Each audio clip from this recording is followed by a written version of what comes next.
Fala pessoal, tudo bom com vocês? Fabiano aqui do Fábrica de Jogos e hoje eu quero falar pra vocês um pouco sobre puzzles, sobre quebra-cabeças, como que a gente pode trabalhar um jogo de quebra-cabeça ou então um elemento de jogo que é inserido dentro de um quebra-cabeça, né? Que é um elemento, uma parte apenas da quebra-cabeça. Então ó, se você já curte esse vídeo, quer saber como, ó, dá aquele joinha, curte, compartilha, inscreve caso não seja inscrito, clica no sininho, faz tudo o que tem que fazer, cara. E ó, aqui embaixo todas as redes sociais estão aqui embaixo pra você ir lá acompanhar e me seguir e saber das novidades, cara. Então vai lá e participa comigo. Solta a vinheta então e vamos embora.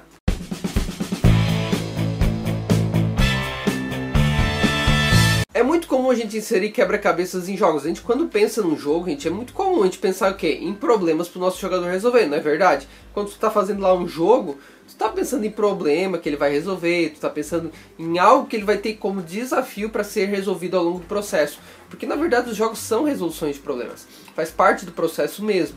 E nesse sentido entram puzzles, os quebra-cabeças, que a gente pode inserir um jogo inteiro como um puzzle ou uma parte do jogo como um elemento de puzzle.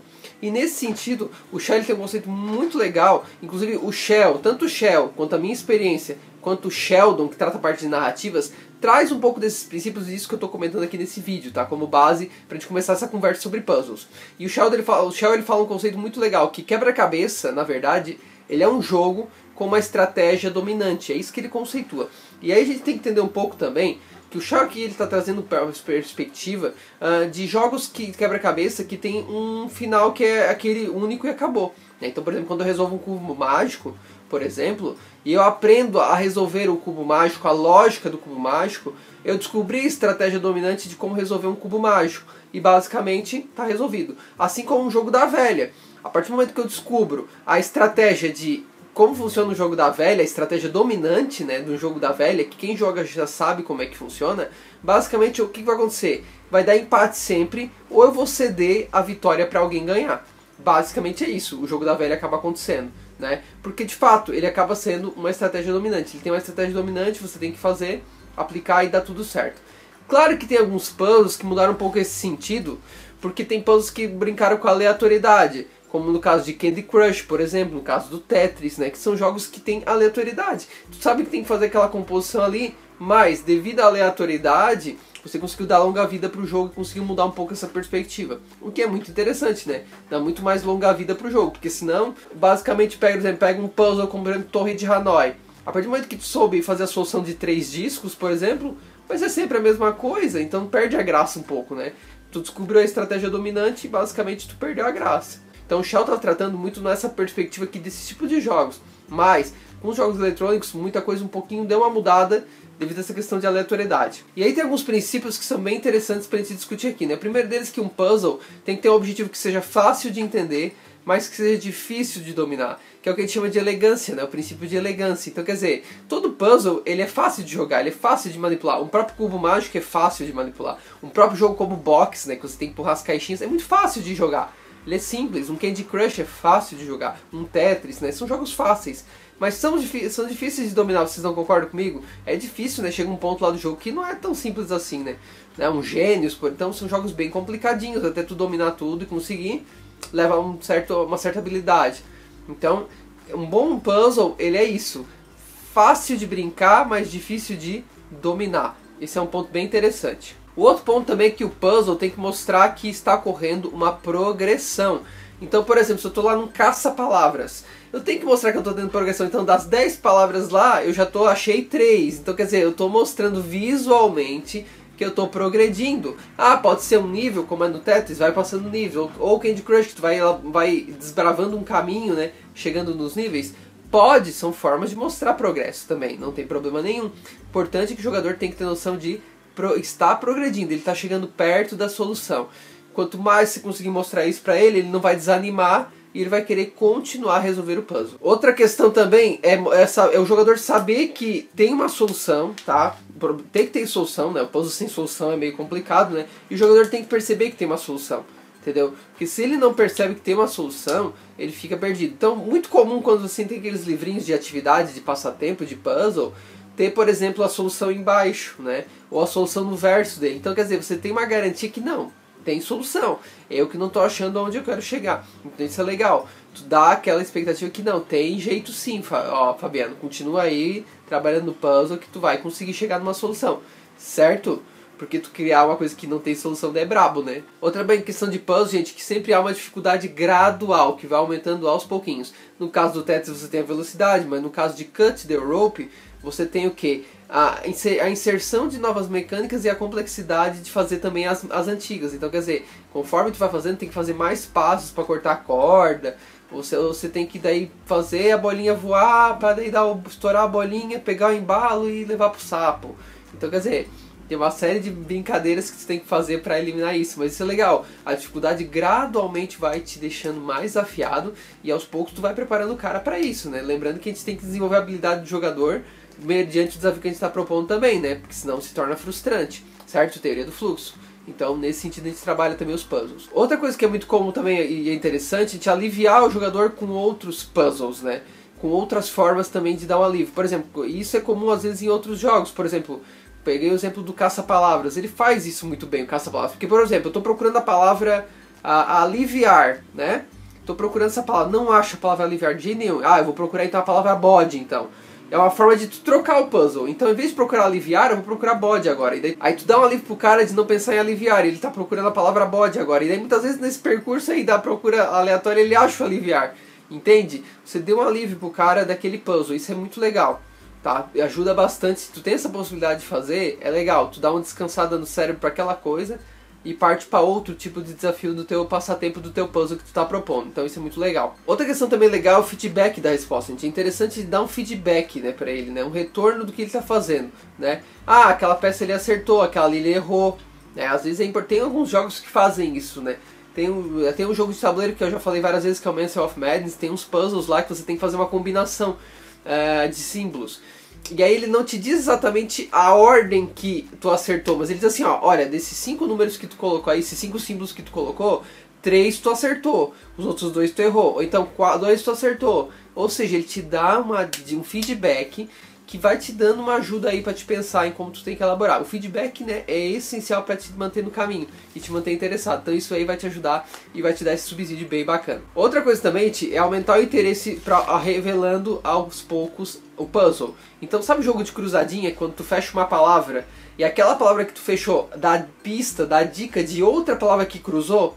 Então isso é legal, cara, tu dá mais uma vida nova, porque às vezes o cara tava travado ali e não conseguia pensar naquela palavra. Aí o cara fez 2 palavras aqui na cruzadinha que cruzou aquela que ele não sabia, e aí deu uma pista do que era. Dele, já sei o que é isso aqui.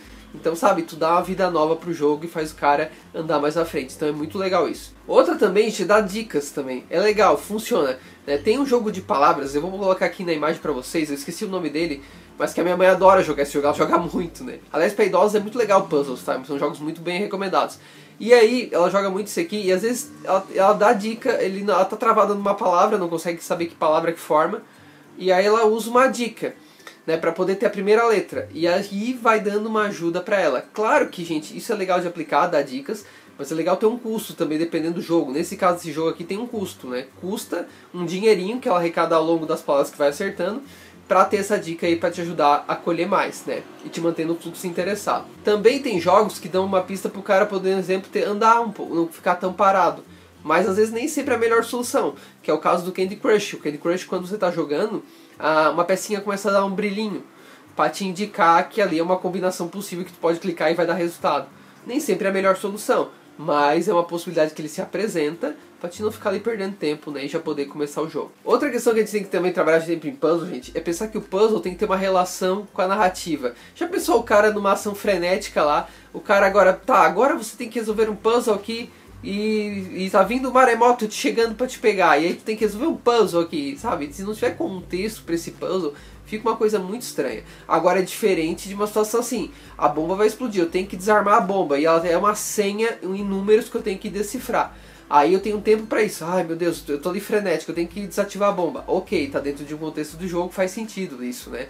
Agora, o problema é você resolver puzzle num jogo que não faz o menor sentido. Daí você se pergunta assim, por que eu tô aqui parado resolvendo um puzzle? O que vai agregar pra narrativa esse puzzle? Nada. Então, sabe, tomar um cuidado um pouco nos puzzles, gente, porque às vezes a gente cria quebra-cabeça, problema no jogo, que não tem nexo com a narrativa. Por que eu parei pra resolver isso, entendeu? E aí não faz muito sentido a gente trabalhar essa questão. E um ponto também que a aleatoriedade é um ponto legal para o jogo sair do marasmo e sair da estratégia dominante, que é o que o Tetris faz, né? Permitir o critério de replay maior, né? Isso ajuda muito no critério de replay. Então quer dizer, eu jogo o Tetris de novo por quê? Porque cada vez que eu jogar uma combinação de peças diferente, por mais que o objetivo seja o mesmo. Então isso é legal de trabalhar em puzzles, porque isso dá uma vida nova pro jogo, tá? Tem um jogo, gente, que é o jogo do Batman, e ele tem uma parte lá que tem a senha do pinguim, que ele tem que decifrar lá para continuar andando. E é legal porque a cada jogada que tu joga essa fase, a senha muda, ela não fica a mesma. Isso é legal porque te permite ter vida nova para querer fazer aquilo de novo. Porque se tu souber a senha já, o que tu faz? Tu pula tudo e vai lá direto e aciona a senha e vai pegar o pinguim, né? Então é uma forma legal de tu ter essa mudança e para poder agregar mais pro jogo. Outro ponto que eu acho legal também, que tem que ser pensado, gente, também, é a interação social nos puzzles, né? Aquela coisa de você, mandar um presentinho pra ajudar o amigo lá, pra dar um boost a mais pra ele, ou você no ranking mesmo, competir entre as pessoas pra ver quem é melhor. A interação social nos puzzles é algo que a gente tem que pensar, e é interessante a gente estar ligado nesse sentido também. E mais que um ranking, gente, mais que essa questão, a grande recompensa de um puzzle é a solução. Quando você resolve um puzzle, você diz assim, meu, cheguei à solução dele, que legal, cara, uhul, consegui, né? Quem que nunca completou o cubo mágico, aí disse, meu Deus, eu consegui completar o cubo mágico, finalmente, né? Então esse que é o negócio, tá? A recompensa muitas vezes de um puzzle é a própria solução dele. Então pense sobre isso, porque a solução tem que ser tão desafiante a ponto de manter interesse ao longo do processo, para que no final tenha aquele prazer, aquele êxtase, aquele clímax legal. E hoje em dia tem uma tendência muito grande, já vim falando disso para os meus alunos, né, de jogos que você tem que chegar o mais longe possível, e eles são super simples no gráfico, cara, que são os hipercasuais. Como os hipercasuais tem uma febrezinha nesse momento, né? E, cara, é jogos que tem um gráfico muito simples, mas que o desafio é muito interessante e que gradualmente vai construindo. São jogos elegantes também, né? Fáceis de jogar e difíceis de dominar, mas que vão mantendo teu interesse, vão mantendo. E tu quer chegar cada vez mais longe, quer chegar. E super simples, gente. Olha os gráficos desses jogos aí, super básicos, né? Mas que geram um interesse muito legal. É isso que a gente tem que pensar em puzzles, gente. Pensar nesse sentido.